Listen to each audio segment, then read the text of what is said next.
Hi everybody, thank you very much for being here today. My name is Jean-François Maheux. I am from the University of Quebec in Montreal, from the Mathematics Department. I am part of the Mathematics Education Unit. And today I'm going to talk to you about didactical issues in the work of mathematics teacher advisors. So a few words first about those advisors.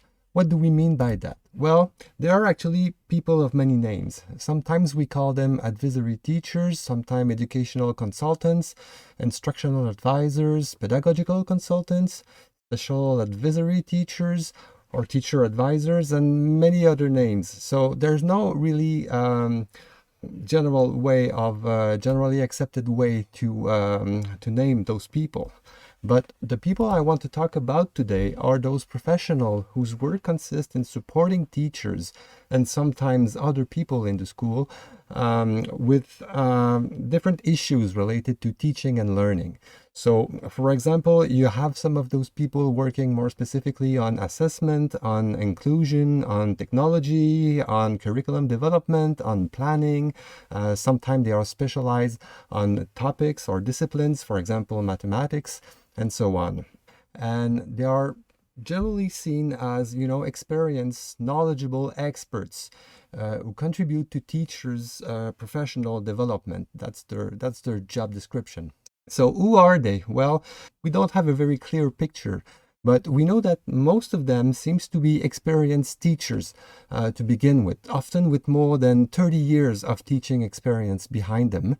And also, they are naturally of a certain age, right? Because of all this experience, they're generally over 40 years old, maybe over 50.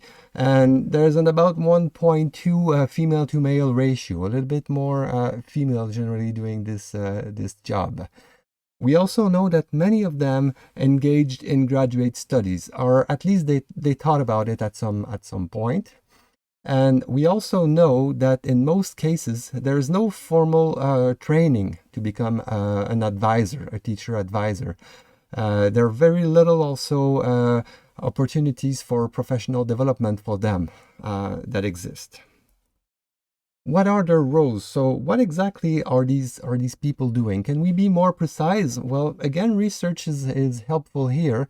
We know that they are sometimes going to ask as trainers for young teachers, for beginning teachers, or they are going to act as a support person. Sometimes they have more like a counselor function. They can also be seen as change agent. So, for example, if there's a curriculum reform and the government want to create change in schools for the new curriculum to be implemented, they are going to play a big part in that. But they also have a very strong connection, very often with research, spreading that into the system, into the schools. We also see them as a content expert, as field expert because of their experience. Sometimes they also act as collaborators, and in some places they even take the role of evaluators. But this is not general, and this is already something I would like to highlight from the research. When they are also evaluators, when part of their job is to assess how good or bad teachers are, if they have to assess teachers, very often this come in contradiction with the other roles that they have to play, and this is really not something that is recommendable. So do they all do all this all the time? Well, of course, no. So actually, we can talk about a very broad genre, right? They all have similar functions, but in fact, they also have specialties. There are a number of subgenres, if you wish. For example, based on interest or under expertise. So some of them are specialized on special need children's or on classroom management, on teaching technologies. And so that's going to be a subgenre of advisors, of teacher advisors. And often they are also involved on many projects where they play different functions. So sometimes they're going to be more like a field expert on a project, and another one they're going to act more like change agent and so on. So it can vary a lot in the course of one person's work. And on that side, they are also, we know, very often they are in charge of their own work. They choose the people and the project that they are going to be working on or working with. Now, within a subgenre, for example, among different mathematics teacher advisors, there are also, this is what we found in research, many variation, many styles. So sometimes the style is specific to a person. Some people, some advisors, they prefer to work with small groups. Other ones, they prefer to work one-on-one. They have their preferences, personal preferences. But also we know that the style can vary in relation with the context. So because that's what is needed there, they are going to meet with a group of teachers every week or every month or maybe just once a year, and that's going to change the way that they work with those people. So this is what we mean by style. There's not one started way to be an advisor. It's going to vary from person to person and from project to project, from context to context. I am often using the term didactical instead of pedagogical advisors because this is what I'm most concerned with. So what do I mean by didactical? Well, first of all, there are both types of advisors can be found, and they belong to different subgenres, if you wish. What we call the didactical advisors are those who are really specialized, who have a special interest in a given discipline, for example, mathematics. So if they are mathematics teacher advisors, they are didactical advisors rather than pedagogical advisors. And this is important because the discipline for these people is what gives them an entry point, a certain way of looking into a phenomenon, into whatever they're going to be working on with teachers. So, for example, if a teacher or a group of teachers complains about students not doing their homework, what a didactical advisor is going to do is to actually sit down with the teachers and look at the homework themselves. So not discuss the relationship they have with their students, but look at the homework and examine what exactly is asked from the students and how is that used in the classroom? How were they prepared to do this? Why is it important for the teachers that they would do this work? What are the students learning by doing these homeworks and so on? So it's going to be really strongly related to the work, to the mathematical work, for example.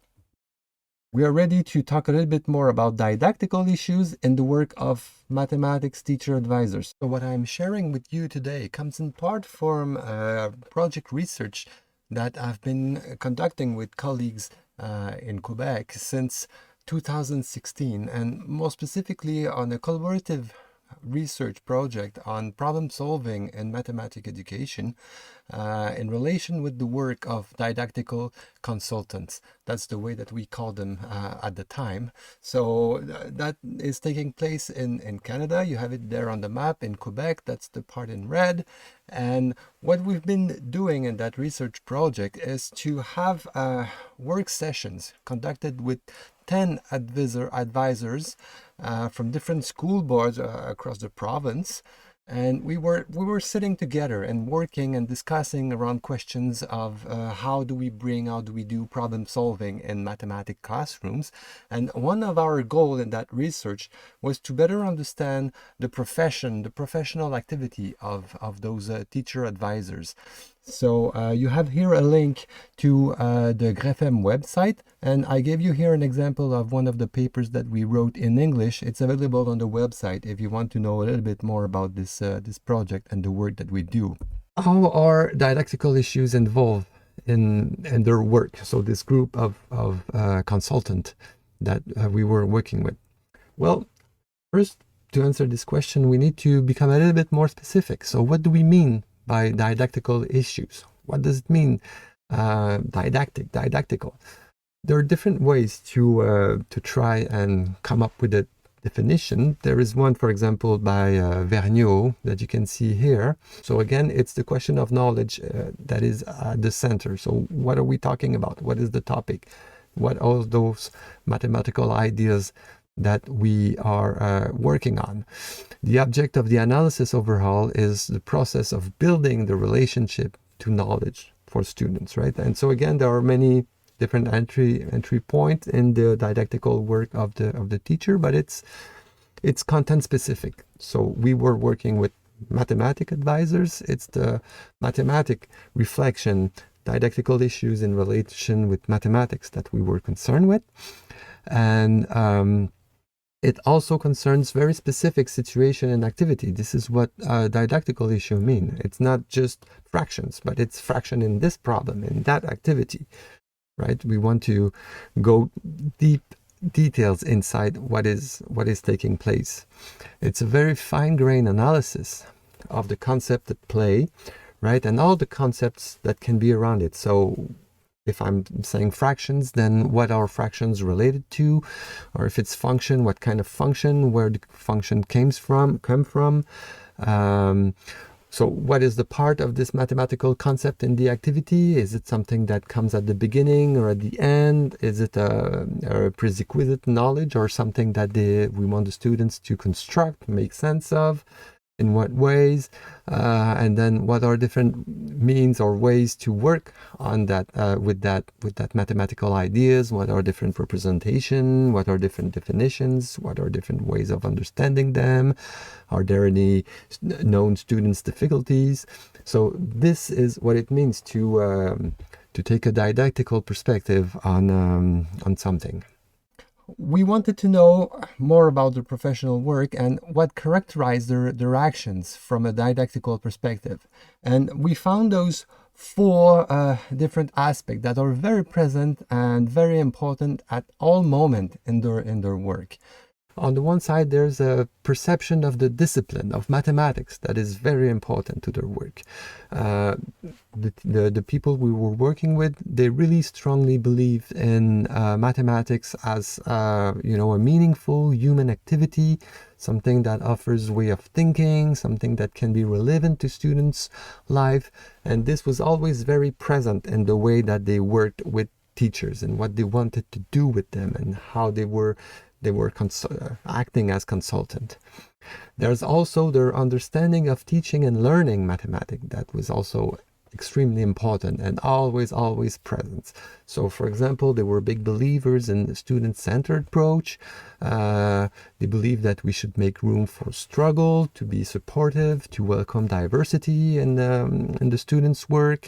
They really strongly believe in a student's capability. They can do this. There's no inner limit to what we can ask for students, but also it's important that teaching or learning have a sense of purpose, that they believe it's important to do whatever they were doing.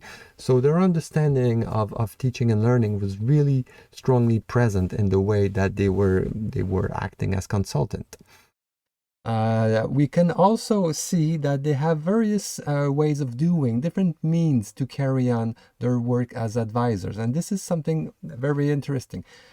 So one aspect is how they draw on research. I mentioned that a little bit earlier, research, but also other sources to find interesting things to bring to the teachers. And we also see them doing a very fine-grained, like I said, analysis of concepts, of problems, of activities. And they were doing that in order to find possibilities and limits. And what they wanted to do is then to engage with teachers to do that again. So they're not just preparing themselves as advisors by doing that, but they also want to do that when they work with the teachers. So I'm going to do here a small parenthesis just to go a little bit more into details. A lot can be said about these means and ways of those advisors. But for example, when they were examining a mathematical problem, they wanted to do that, to examine it from different angles. They will always take the problem and look at it, asking, so how did the creator of this problem saw it? How would the students see it? How would a teacher see it? And then they would also ask themselves how it can be presented to students. So from a teacher's perspective, what are the possibilities, but also for themselves as consultants. So how could we present this problem to teachers? So that's another way to look at the problem and question it.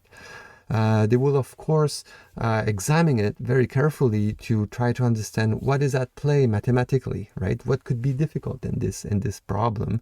What is easy? How can it be solved? What are different ways to solve it? And then examine and discuss what could be a good answer, what could be a bad answer, why would that be better than this, and how could one find this answer? What are different strategies that can be used to find these answers, and how could the problem be modified? They would never just stop, at whatever they found. They also always wanted to revisit. And so, what would it change if we do it this way or that way, if we change this number for that other one, and why would we want to keep the problem as it is or turn it into a different one? So this were very important ways for them to prepare for advising teachers, and this is exactly again the kind of things that they wanted to do with the teachers as part of advising. This was interesting for them because it allowed them to identify important didactical aspects. So all these questions, all these different and again, this is just one small example, right? From all this, they would devise ways of working with teachers. And again, not one, but many of them, many possibilities.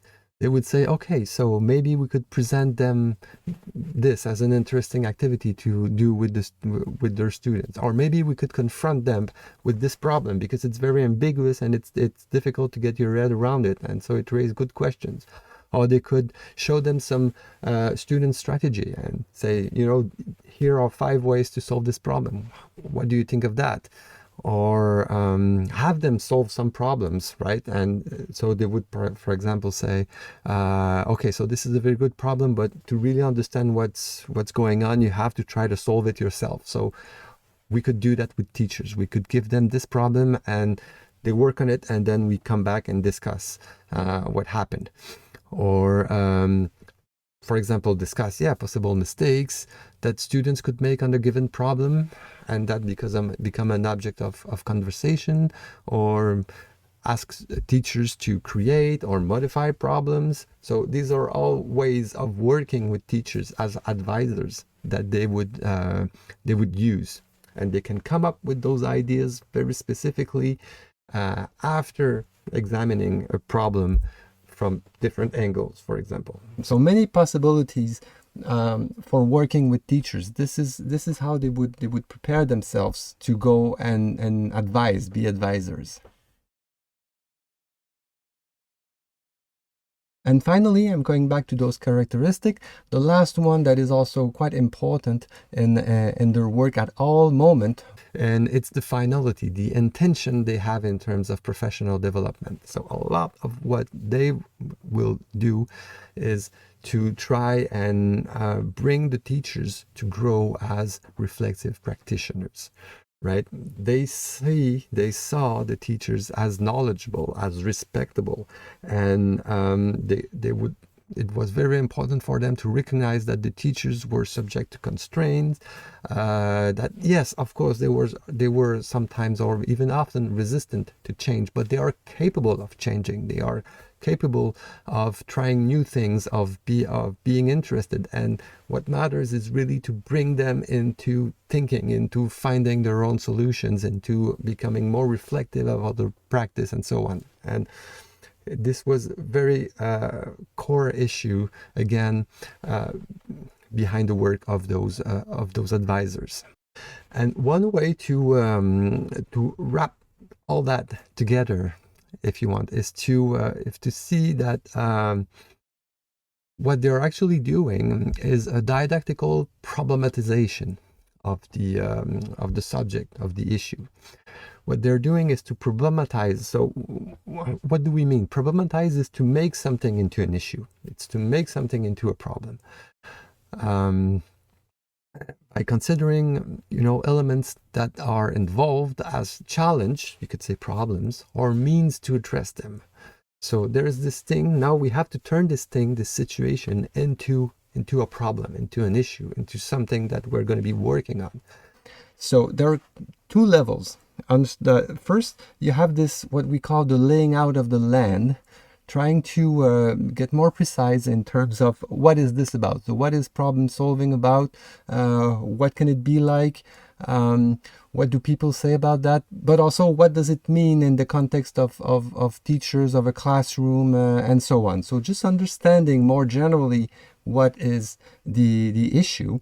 And then this comes with the expression and the clarification of intentions. So what do we want to do here? What is important? What are our goals in relation with this phenomenon? And this will also be helpful in creating a question, a problem, an issue, right? And after that, we need to go deeper. So what is related to that? What are connections or underlying element that comes with that?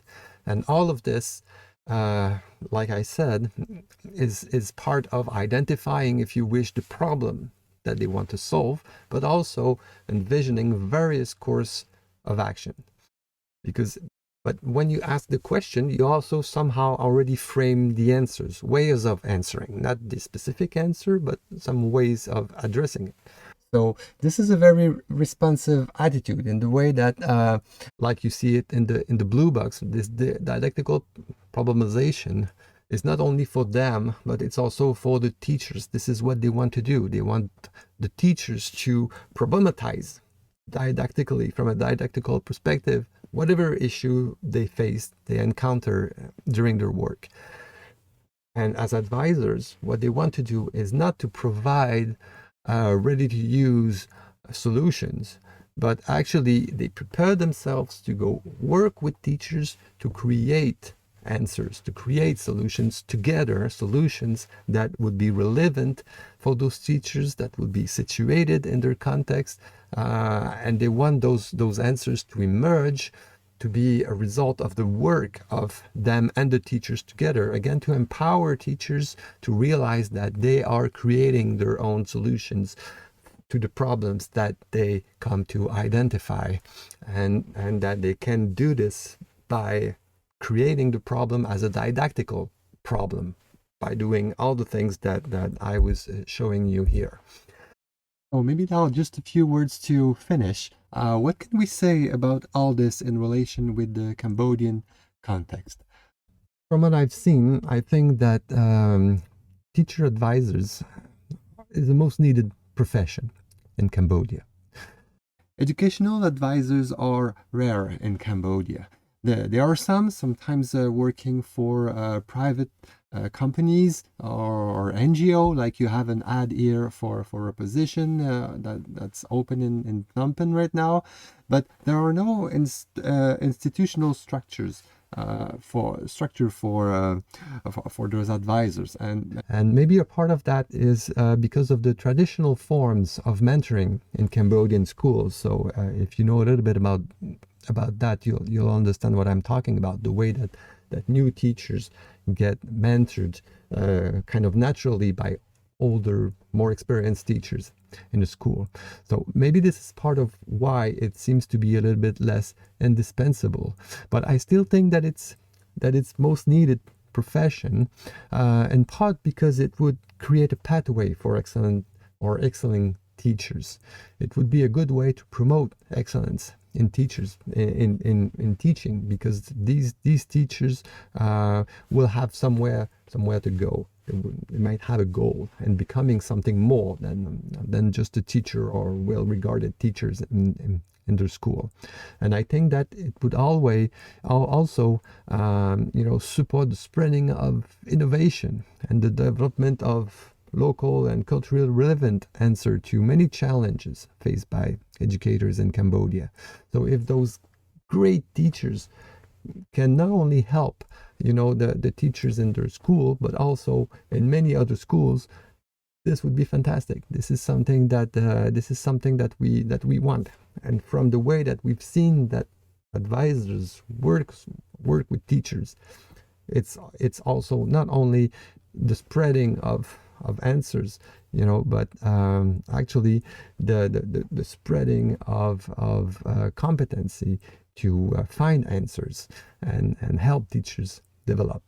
So if this was to become something important in Cambodia, if we were to develop that profession, I think that some inspiration can come from abroad.